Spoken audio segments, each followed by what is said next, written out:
नेतेगण एक 10 मिनिटाच्या आत माननीय मुख्यमंत्री महोदय इथे पोहोचतायत। आज हिंदू हृदय सम्राट शिवसेना प्रमुख माननीय बाळासाहेब ठाकरे साहेबांचा स्मृती दिवस मी आपल्या सर्वांच्या वतीने मालेगावच्या सर्व नागरिकांच्या वतीने त्यांना भावपूर्ण आदरांजली वाहतो।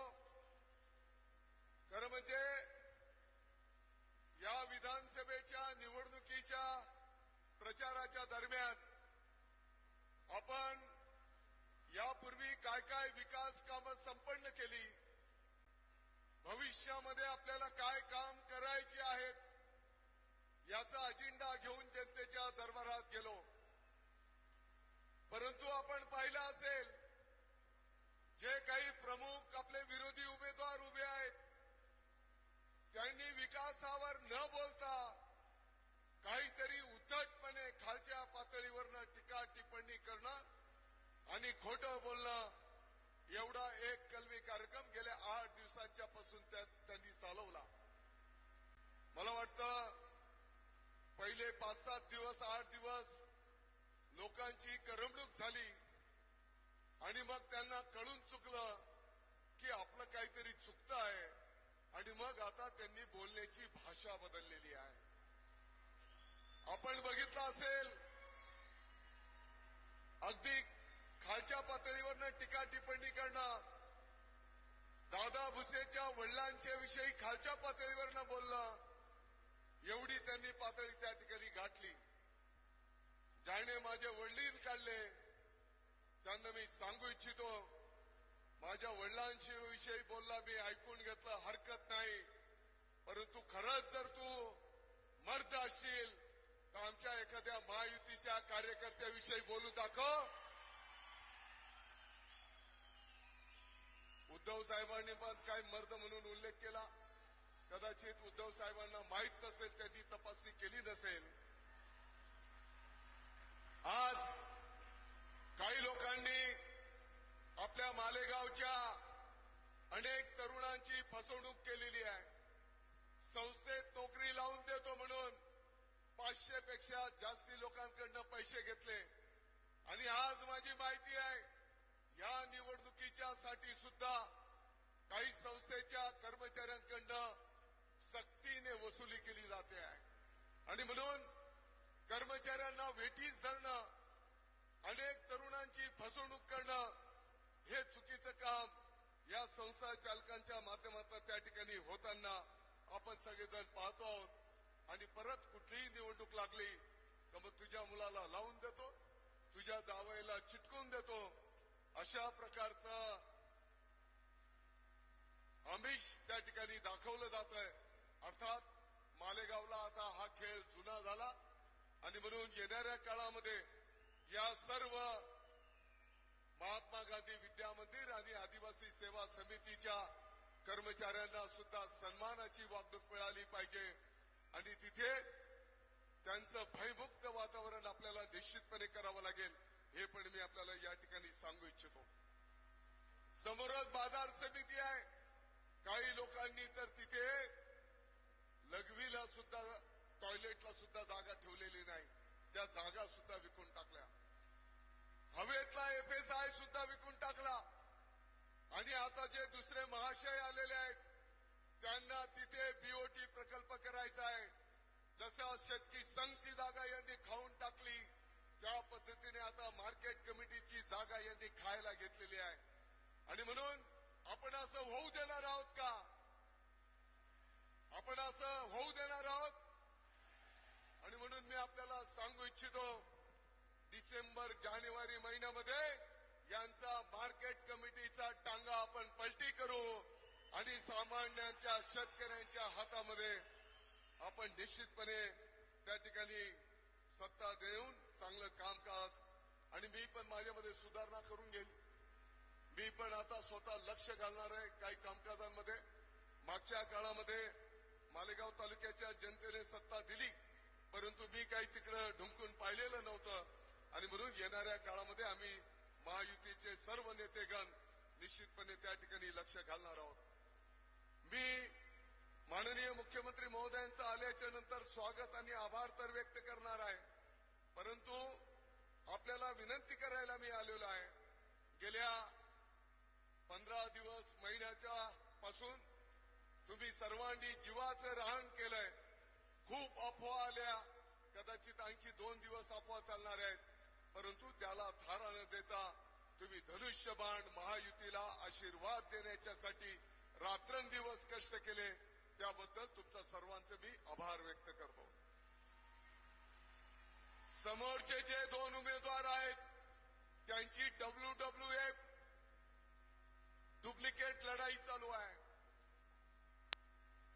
नुरा कुस्ती माहितीये ना, एकाने दुसऱ्याला उभं केलेलं आहे, रसद पुरवली जाते आहे आणि त्याच पैशांच्या माध्यमातून दुसरा फाटकी गोदडीवाला करोडो रुपये बाहेर काढतो आहे. आणि म्हणून मी आपल्याला विनंती करणार आहे की कुठल्याही परिस्थितीत खोट्या अफवांना बळी पडू नका. दुसऱ्याला एवढ्या करता उभं केलेलं आहे की त्याने तुमची मतं खाल्ली पाहिजे. आपली मतं जातील, आपली मतं जातील. त्यांना वाटतंय मीच फार हुशार आहे आणि सगळे असेच वेडे आहेत. येणाऱ्या 20 तारखेला धनुष्यबाणाची एवढी बटणं दाबली जातील की 23 तारखेला यांची निश्चितपणे झोप उडेल, हा मला या ठिकाणी विश्वास आहे. मी शिवसैनिकांना विनंती करेन, आपण महायुतीच्या कार्यकर्त्यांना निश्चितपणे नुसतं 20 तारखेपुरतं नाही तर येणाऱ्याही काळामध्ये सोबत घेऊन संघटितपणे आपल्याला कामकाज त्या ठिकाणी करायचं आहे. आणि म्हणून त्यांना सर्वांना विश्वासात घेऊन आपण मार्गक्रमण करावं. वरिष्ठ पातळीवर सुद्धा आपण नेते मंडळीच्या माध्यमातून जिथे जिथे महायुतीच्या कार्यकर्त्यांना संधी देता येईल त्या त्या ठिकाणी निश्चितपणे आपण संधी देण्याचं काम करणार आहोत. आपण या तुमच्या आशीर्वादाने 20 वर्षाच्या कारकिर्दीमध्ये कधी कोणाला मध्ये भेटायला दलाल टाकावा लागला का? मध्यस्थी टाकावा लागला? तुम्ही कधी भेटू शकलेले आहेत की नाही? कोणाचंही काही काम असेल तर ती व्यक्ती डायरेक्ट भेटू शकते, त्याचं काम सांगू शकते आणि कुठलाही मध्यस्थी न करता त्याचा प्रश्न सोडवण्याचं काम आपण त्या ठिकाणी सर्व मिळून करत असतो. आणि म्हणून मी आपल्याला विनंती करणार आहे, एनडीसीसी बँक मध्ये त्या ठिकाणी काही लोकांनी भ्रष्टाचार केला. 7.5 कोटी रुपयाचं कर्ज काढलं, ते 40-50 कोटी रुपये झाले. पैसे भरले नाही. घेतलेलं कर्ज आपल्या स्वतःच्या व्यंकटेश बँकेत घेतलं, तिथून ते कर्ज राज्याच्या बाहेर गेलं आणि मग बँकेने त्याची चौकशी करून गुन्हा दाखल केला. तर बोलता की दादा भुसेने गुन्हा दाखल केला. आणि संघर्ष योद्धा शेतकऱ्यांची बँक बुडवली, टाळूवरचं लोणी खाल्लं. आज ठेवीदारांचे 2000 कोटी रुपये एनडीसीसी बँकेमध्ये अडकलेले आहेत. त्यांच्या कष्टाचे पैसे त्यांना मिळत नाही आणि हे स्वतःला संघर्ष योद्धा म्हणून बोलून घेतात. यांना थोडीफार लाज शरम वाटायला पाहिजे. आणि बोलतोय काय, मी मध्ये असताना अबू सालेमच्या बॅरेक मध्ये राहून आलेलो आहे, म्हणजे अबू सालेमची पण टेस्ट घेतलेली आहे. आणि बोलतोय काय, जर एखादा मालेगावचा कोणी गायब झाला तर मला विचारू नका. वार बहादर, तू मालेगावच्या एखाद्या सामान्य माणसाच्या केसाला जरी धक्का लावून दाखव, तुला दाखवतो तुझी जागा काय आहे. दुसरा एक, किरकोळ गोष्टींचं भांडवल करायचं. किरकोळ गोष्ट, एक 10 वर्षापूर्वी कोणतरी आजारी होतं, त्याला ताप आला होता आणि मग तुला ताप आला तेव्हा मी पाहायला आलो, तुला पार्लेजीचं बिस्किट पुढे घेऊन आलो होतो. हा पाय त्याला फोटो. आता हे काय प्रचाराचे मुद्दे होतात. सामान्य कार्यकर्ता सुद्धा दिवसभर जनतेच्या सुखदुःखामध्ये सहभागी असो, जनतेचे दुःख कमी करण्याचा तो काम त्या ठिकाणी करत असो. आणि म्हणून मी आपल्याला विनंती करणार आहे, आता कदाचित 2 दिवस आणखी राहिलेले आहेत आणि या 2 दिवसामध्ये अनेक खोट्या नाट्या भूलतापा पडतील. खरं म्हणजे नानासाहेब, ज्या पद्धतीने आपण सर्वांनी मिळून मालेगावचा विकास साध्य केला, आपण सर्वजण रात्रंदिवस जनतेच्या सेवेमध्ये असतो. गेल्या 10-20 वर्षामध्ये कधी 2 दिवस स्वतःच्या आरामासाठी आपण कधी घेतले नाहीत. तरी पण कधी कधी दुःख होत आहे की एवढं काम केल्याच्या नंतर सुद्धा आपल्याला जनतेमध्ये स्वतःला सिद्ध करावं लागतंय. तर या गोष्टीचं पण कधी कधी मनाला वाईट वाटत असतं. परंतु मला विश्वास आहे 20 तारखेला धनुष्यबाणाला एवढं मतदान होईल की सामनेवाल्यांचे सर्व डिपॉझिट मालेगाव तालुक्याची जनता केल्याशिवाय राहणार नाही. आणि म्हणून माननीय मुख्यमंत्री महोदयांचं 1-2 मिनिटांमध्ये या ठिकाणी आगमन होत आहे.